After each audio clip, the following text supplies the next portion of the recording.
Imagine if your last breath wasn't the end, but rather the beginning of something far more mysterious and profound. For the ancient Egyptians, death was not a final curtain, but the start of the soul's greatest and most perilous journey, a voyage that would determine its ultimate fate for all eternity. They believed that after death, every soul entered a shadowy realm known as the Duat, a vast and treacherous underworld filled with daunting obstacles, strange creatures, and powerful gods. The journey through the Duat was fraught with danger, but it was also a chance for redemption and transformation. At the heart of this journey was the weighing of the heart, the ultimate test. Here, every action, word, and even secret thought from a person's life was measured and judged by the gods. The outcome would decide whether the soul would enjoy eternal paradise or face total oblivion. The Egyptians believed the heart was the seat of the soul and conscience, carrying the record of a person's deeds. It traveled through the Duat, guided by the hope of reaching the final judgment. To help navigate this perilous realm, magical spells and prayers were inscribed in the Book of the Dead. These sacred texts acted as a map and a shield, offering protection and guidance to the soul as it faced trials and temptations. The ultimate destination was the Hall of Two Truths, a grand and awe-inspiring chamber presided over by Osiris and the goddess Maat. Here, the heart would be weighed against Maat's feather, the purest symbol of truth, justice, and cosmic order. This ceremony was more than a myth. It shaped the very fabric of Egyptian society. People were urged to live honestly, to speak truth, and to act justly, knowing that every deed, no matter how small, would one day be judged in the afterlife. The scales of judgment didn't just determine fate after death.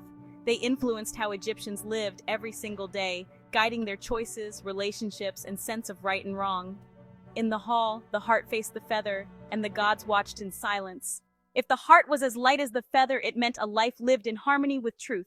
A balanced heart granted the soul entry into the field of reeds, a paradise of endless abundance, joy, and reunion with loved ones, where the soul could live forever in peace. But if the heart was heavy with wrongdoing, it was cast to the Monstrous Ammit, the devourer, and the soul would be destroyed, erased from existence for all time. The weighing of the heart was the final, irreversible verdict, a moment of truth that defined not just the afterlife, but the very meaning of life itself for the ancient Egyptians. Ammit, devourer of the dead, also rendered Ammut or Ahemayit, was an ancient Egyptian goddess with the forequarters of a lion, the hindquarters of a hippopotamus, and the head of a crocodile, the three largest man-eating animals known to ancient Egyptians. In ancient Egyptian religion, Ammit played an important role during the funerary ritual, the judgment of the dead. Ammit, ancient Egyptian mutw, means devourer of the dead, devouress of the dead, or swallower of the dead, where M is the verb to swallow, and MWT signifies the dead. More specifically, the dead who had been adjudged not to belong to the Aku, blessed dead, who abided by the code of truth, Ma'at.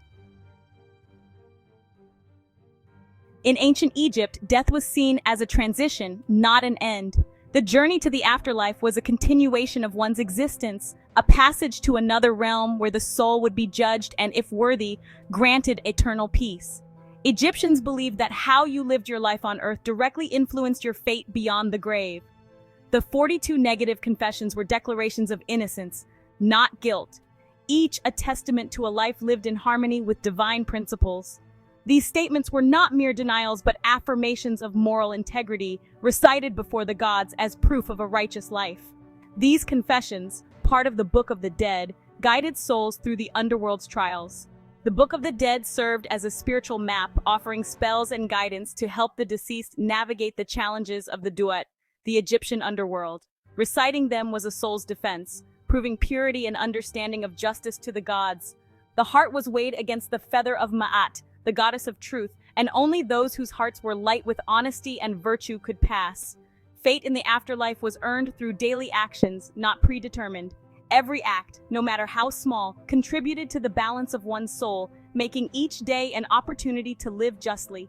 The confessions covered everything from justice to everyday kindness, serving as a moral compass for all Egyptians. They addressed not only major crimes, but also the importance of compassion, honesty, and respect in daily interactions. Whether pharaoh or farmer, everyone faced the same requirement: a pure heart and a balanced life. The path to the afterlife was open to all, regardless of status, as long as they upheld these sacred values.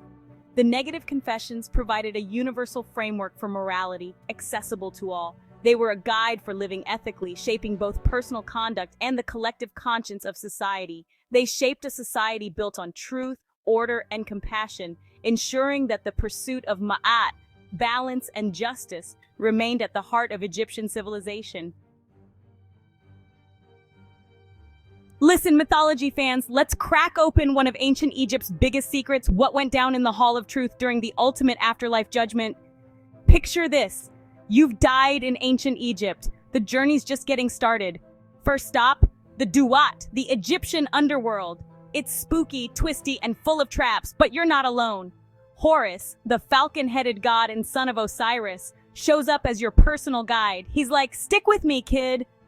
Horus leads you to the Hall of Truth, also called the Hall of Two Truths. This is the big moment. The whole afterlife hangs in the balance. The hall is packed. 42 divine judges, Horus, Anubis, the jackal-headed god, Thoth the scribe, and at the far end, Osiris, the king of the afterlife himself, sitting on his throne. No pressure, right?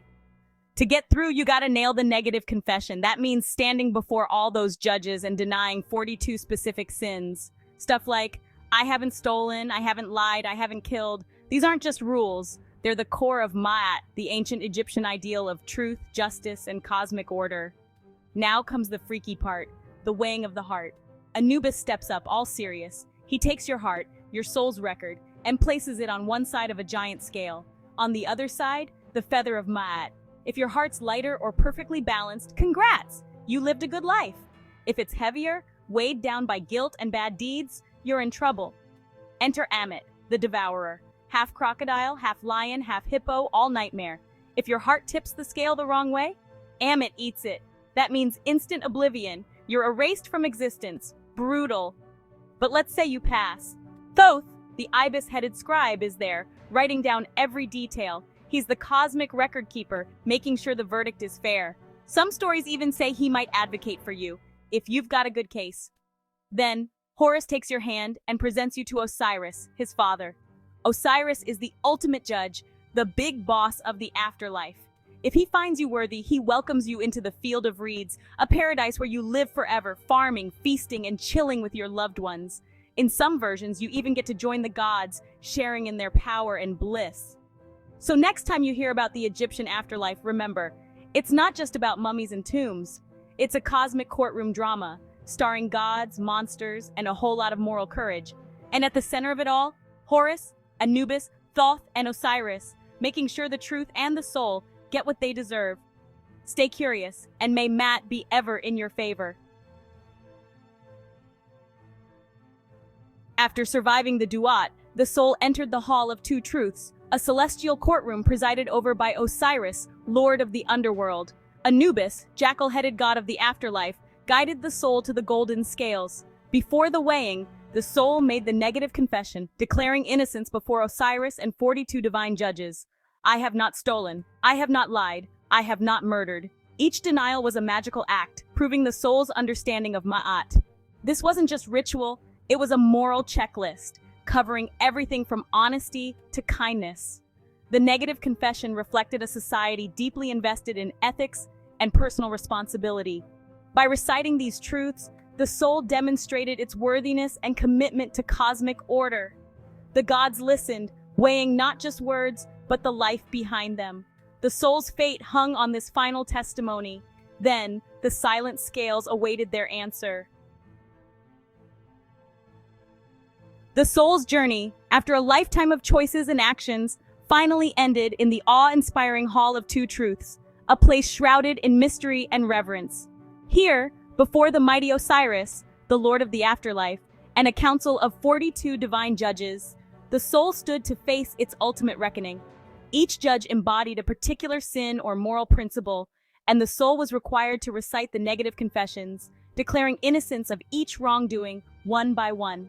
The heart, believed by Egyptians to be the seat of conscience and memory, was then weighed on a golden scale against the feather of Ma'at, the sacred symbol of truth, justice, and cosmic order. If the heart was found to be lighter or perfectly balanced with the feather, it meant the soul had lived a life of honesty and virtue, and was granted entry into a paradise of eternal peace and abundance. But if the heart was heavier, weighed down by guilt and sin, the soul faced a grim fate, obliteration from existence. Ammit, the fearsome devourer, a creature part lion, hippopotamus, and crocodile, waited hungrily to consume the hearts of the unworthy, erasing their memory forever from the world. This was not a legal trial, but a profound spiritual examination. Every action, thought, and intention of a person's life was laid bare before the gods. The process inspired awe and humility, motivating Egyptians to live with honesty, compassion, and respect for Maat's principles in their daily lives. Thoth, the wise and impartial divine scribe, carefully recorded the outcome of each soul's judgment for all eternity. The stakes could not be higher: eternal life in the blessed fields or total annihilation in the jaws of Ammit. This sacred judgment shaped Egyptian society, encouraging a life of virtue, integrity, and harmony with the universe, so that one's heart might be found pure when the final moment arrived. At the very heart of the grand shadowed hall stood the golden scales, an object of awe and reverence, gleaming beneath flickering torchlight. These were no ordinary tools, but cosmic judges believed to hold the fate of every soul that entered the afterlife. On one side rested the heart, carefully preserved in a canopic jar, representing not just a physical organ, but the sum of every memory, emotion, and deed, every joy, sorrow, and secret carried through a lifetime. On the other side lay the delicate feather of Maat, the goddess of truth, justice, and cosmic order, a symbol so light yet so powerful, embodying the ideals that govern both the universe and the soul. The ultimate goal was perfect balance, a heart unburdened by sin or regret. Anubis, the jackal-headed guardian of the dead, presided over the ceremony, his gaze unwavering as he ensured fairness in this sacred trial. Meanwhile, Thoth, the wise scribe and god of wisdom, stood ready to record the outcome with absolute finality, his stylus poised above the papyrus, capturing the soul's fate for eternity. All around, the gods watched in profound silence, their expressions unreadable as the scales began to tip, each movement a reflection of a life's choices. If the heart was heavy, weighed down by wrongdoing, guilt, or untruth, it revealed a life lived out of harmony with Maat's principles. But if the scales found perfect balance, it meant a life lived in harmony, guided by truth, justice, and moral integrity, a soul worthy of eternal peace. This moment was tense, decisive, and utterly irreversible. Every onlooker held their breath, knowing that a single instant would determine a soul's destiny. The powerful imagery of the scales as a symbol of justice endures even today, echoing through courtrooms and cultures around the world, reminding us of the timeless quest for fairness. The ancient Egyptians pioneered this vision, a soul's worth measured in a single silent instant, forever captured in their art and mythology. The heart and feather became a timeless metaphor for the struggle between good and evil, truth and falsehood, echoing through centuries as a reminder of the choices we make.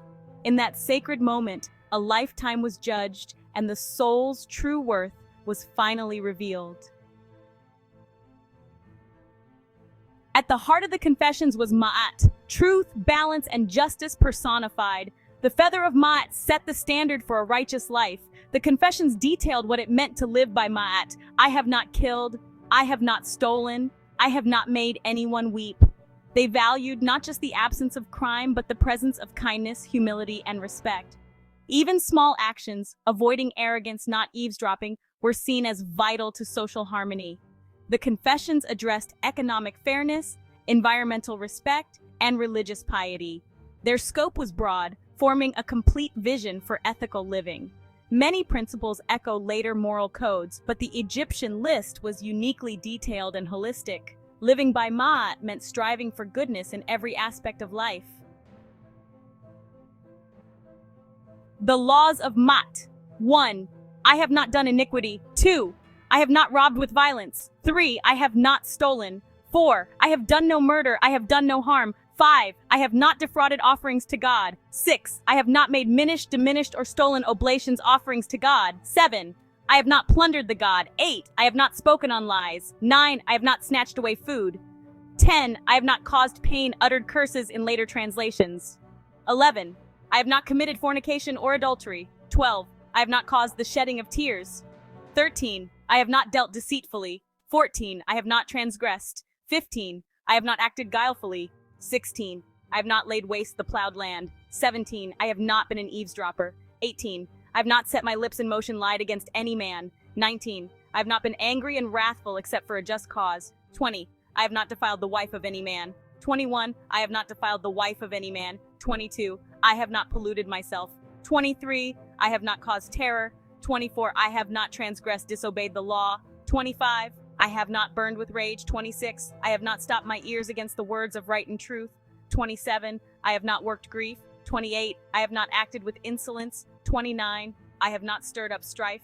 30. I have not judged hastily. 31. I have not been an eavesdropper. 32. I have not multiplied words exceedingly. 33. I have done neither harm nor ill. 34. I have never cursed the king. 35. I have never fouled the water. 36. I have not spoken scornfully. 37. I have never cursed God. 38. I have not stolen. 39. I have not defrauded the offerings of the gods. 40. I have not plundered the offerings of the blessed dead. 41. I have not filched the food of an infant. Neither have I sinned against the God of my native town. 42. I have not slaughtered with evil intent the cattle of the God. The negative confessions weren't a rigid script. They could be personalized. Each individual could shape their own spiritual declaration, making the journey to the afterlife deeply personal and meaningful. Scribes tailored the Book of the Dead to reflect an individual's life, values, and unique challenges. They carefully selected spells and confessions that resonated with the deceased's experiences, ensuring the text was as unique as the person it represented. This made the recitation a true reflection of one's moral journey, capturing not just actions but intentions and struggles. It was a spiritual autobiography written to guide and protect the soul. The repeated "I have not" phrasing was powerful, emphasizing conscious choice and free will. Each statement was a declaration of innocence, a testament to the choices made every day. Goodness was achieved by daily decisions to avoid wrongdoing. Every interaction, every moment, contributed to the soul's final reckoning, making morality a lived experience, not just an ideal. The formula summarized a lifetime of choices, presenting the deceased as the master of their destiny. It was a record of triumphs and lessons learned, showing the gods a life lived with intention. The Book of the Dead became a personalized spiritual passport, with the individual's name woven into the text. This ensured the soul would be recognized and remembered in the afterlife. When facing the gods, the soul's testimony was authentic and unique, a direct reflection of their earthly journey and personal truth. The gods heard not a generic prayer, but a true account of a specific life.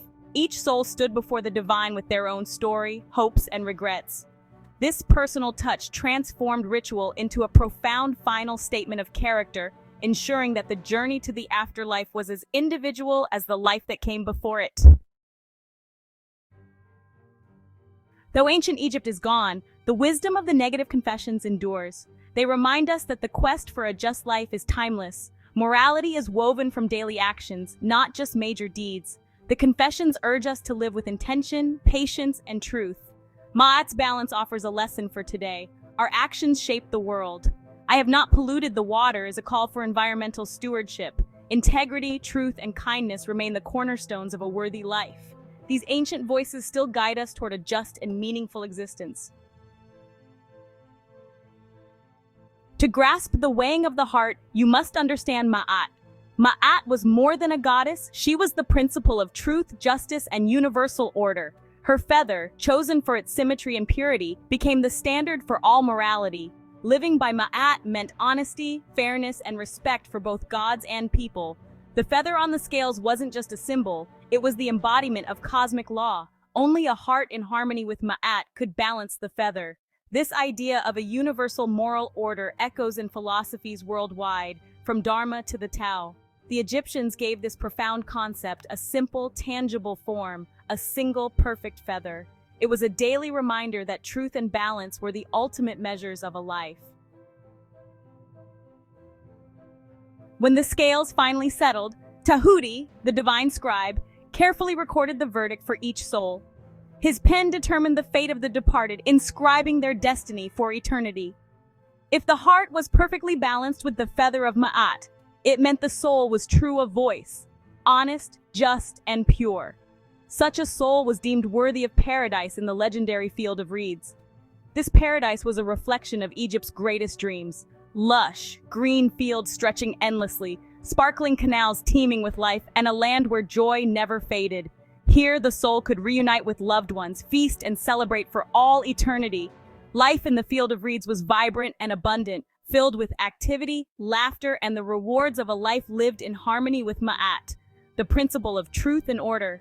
But if the heart was heavier than the feather, weighed down by wrongdoing, the outcome was truly terrifying, a fate worse than death itself. The soul was condemned with no hope of appeal or redemption. There was no second chance, no forgiveness in the afterlife.